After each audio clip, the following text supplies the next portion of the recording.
सुप्रभात। मैं हूं जोगेंद्र राणा। आज की हमारी आध्यात्मिक चर्चा का विषय है साधना के विघ्न, या यूं कहें कि साधना की विघ्न बाधाएं। साधना की विघ्न बाधाएं, यह आज की हमारी आध्यात्मिक चर्चा का विषय है। किसी साध्य वस्तु की प्राप्ति के लिए जो प्रयत्न किया जाता है उसे साधना कहते हैं।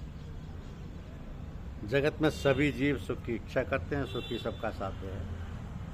सुख भी ऐसा जो सबसे बढ़कर हो, जिसमें किसी तरह की जरा भी कमी ना हो, जो सदा एक सा बना रहे, कभी घटे नहीं, कभी हटे नहीं, जो अनंत हो, असीम हो, नित्य हो, पूर्ण हो। ऐसा सुख विनाशी और परिवर्तनशील संसार की किसी वस्तु में नहीं हो सकती। यहाँ अनंत, असीम, अखंड, नित्य और पूर्ण कुछ भी नहीं है। नित्य, सत्य, सनातन, सम, एक रस, अनंत, असीम, अखंड और पूर्ण तो एकमात्र भगवान ही है। इसलिए वही पूर्ण सुख स्वरूप है और वही सबके परम साध्य हैं।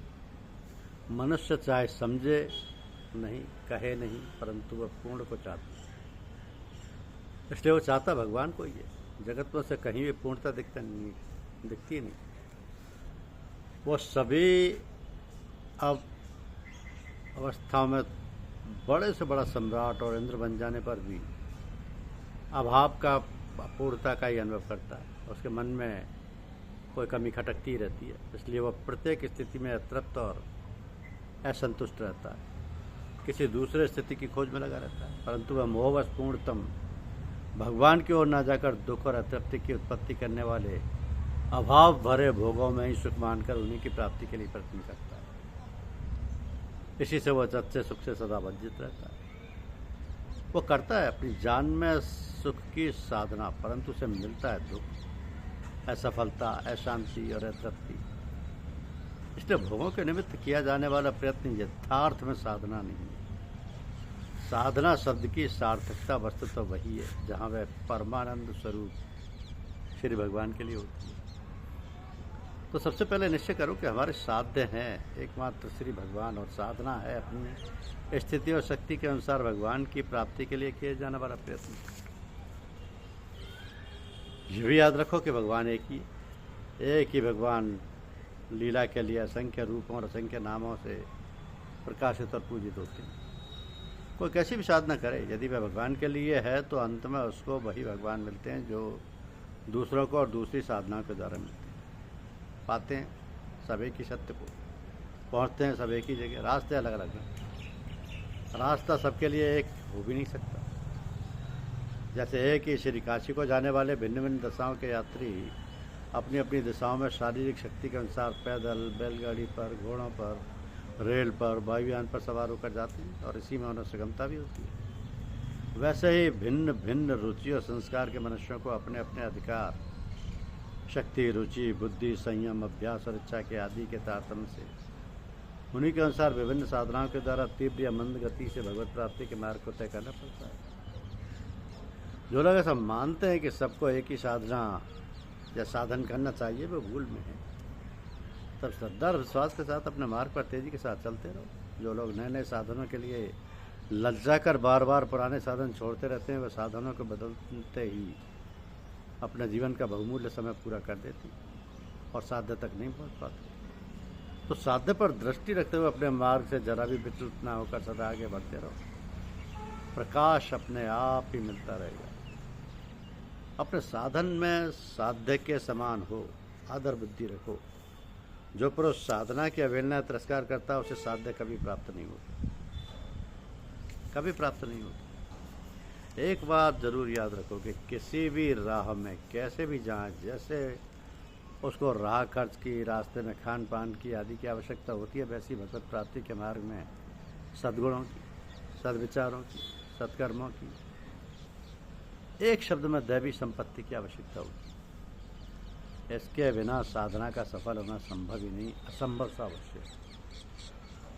इसलिए निरंतर दैवी संपदा के प्राप्त करने की कोशिश करते रहो। साधना की जो विघ्न बाधाएं हैं वो बहुत सारी हैं। जैसे आहार दोष, अस्वस्थता, आलस्य, प्रमाद, पुरुषार्थहीनता, अश्रद्धा, कुतर्क, अधैर्य, अनिश्चय, संशय, असंयम, असहिष्णुता, अपवित्रता, प्रसिद्धि पुजवाने की इच्छा, मन की चाह, घृणा, दोष, निर्दयता, दुराग्रह, चपलता, जल्दबाजी, परदोष दर्शन, पर निंदा, पर चर्चा, बाहरी वेशभूषा, विवाद या शस्त्रार्थ, शरीर के आराम की चाह, विलासता, दूसरे से सेवा कराने की वृत्ति, लोक रंजन में रुचि, कुसंग साधना के प्रतिकूल या साधना के लिए अनावश्यक साहित्य का अध्ययन, माता पिता और गुरुजनों का तिरस्कार, शास्त्र और संतों के वचनों में अविश्वास, भजन में लापरवाही, सर्वथा कर्म त्याग अथवा बहुधंधीपन, दूसरों के साधन और लक्ष्य के प्रति लोभ, दूसरों के साध्य साधन और धर्म से द्रोह, साधना का अभिमान, ब्रह्मचर्य का खंडन, विपत्ति में घबराकर संपत्ति में फूलकर कर्तव्य को भूल जाना, किसी मनुष्य स्थान और वस्तु विशेष में ममता और लक्ष्य को भूल जाना, बुरी कमाई का, चोरी के पैसों का, दूसरों के हक का, अन्न ना खाओ, खान पान, परिश्रम, व्यायाम और नियम आदि के द्वारा शरीर को निरोग रखो। आज का काम कल पर, अभी का काम पीछे पर मत छोड़ो।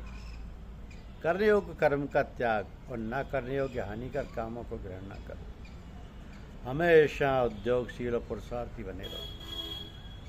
प्रारब्ध को दोष लगाकर सत्कर्म और भजन से चित्त को ना हटाओ। भगवान पर, उनकी दया पर, उनकी महान शक्ति पर, आत्मा के अनंत बल पर, अपने पुरुषार्थ पर श्रद्धा रखो। बेसर पैर का व्यर्थ तर्क ना करो। धीरज छोड़कर साधना का त्याग कभी ना करो। मन में निश्चय रखो कि साधना में सिद्धि मिलेगी ही या सिद्धि प्राप्त करके ही छोड़ेंगे। मन में किसी संदेह को ना आने दो। संशयात्मा पुरुष गिर जाते हैं। आहार, व्यवहार, शयन, भाषण और चिंतन में सभी बातों में संयम करो। आसन, प्राणायाम आदि से शरीर का संयम करो। अपना काम अपने हाथ से करो। शरीर से परिश्रम करो। हिंसा और मैथुन आदि से बचो। सत्य, मधुर, हितकर और परमित वचनों से वाणी का संयम करो। झूठ ना बोलो, कड़वी बात ना कहो, किसी की चुगली ना करो, शाप ना दो, हित की बात कहो और व्यर्थ चर्चा मत करो। फजूल ना बोलो। मन का विषाद, क्रूरता, चंचलता, अपवित्रता, व्यर्थ चिंतन आदि दोषों का त्याग करके मन को संयम करो। मन में कभी शोक विषाद ना करो। किसी का बुरा ना चाहो। मन को भगवान के ध्यान में लगाओ। मन के अंदर द्वेष, वैर, क्रोध, हिंसा, काम आदि अपवित्र वृत्तियों को ना रहने दो। मन के द्वारा विषयों का चिंतन ना करके केवल श्री भगवान का और भगवत संबंधी साधना का चिंतन करो। कम बोलो और संसार का चिंतन कम करो।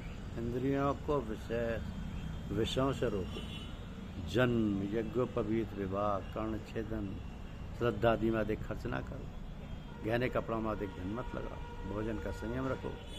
बहुत कीमती चीज़ें मत खाओ। मांस, मद्य, अंडे आदि का सर्वथा त्याग करो। अपवित्र और झूठी चीज़ें ना खाओ। ज़्यादा मत खाओ। स्वाद के लिए रोग पैदा करने वाली चीज़ें मत सेवन करो। नशीली चीज़ें त्याग दो। तंबाकू, भांग, बीड़ी आदि छोड़ दो। खर्च सभी बातों में कम करो। अधिक खर्च करने वाले का धन का अभाव होता है और उसे धन की चाह बनी रहती है। इससे उसका चित्त सदा ही चंचल और पापयुक्त रहता है और उससे साधना नहीं बन सकती। अपनी आवश्यकताओं को जितना घटा सको घटा दो। देखा देखी ना करो। बहुत शांति मिलेगी। सन्यासी हो तो अपने आश्रम के अनुरूप मन, वचन, शरीर का संयम करो।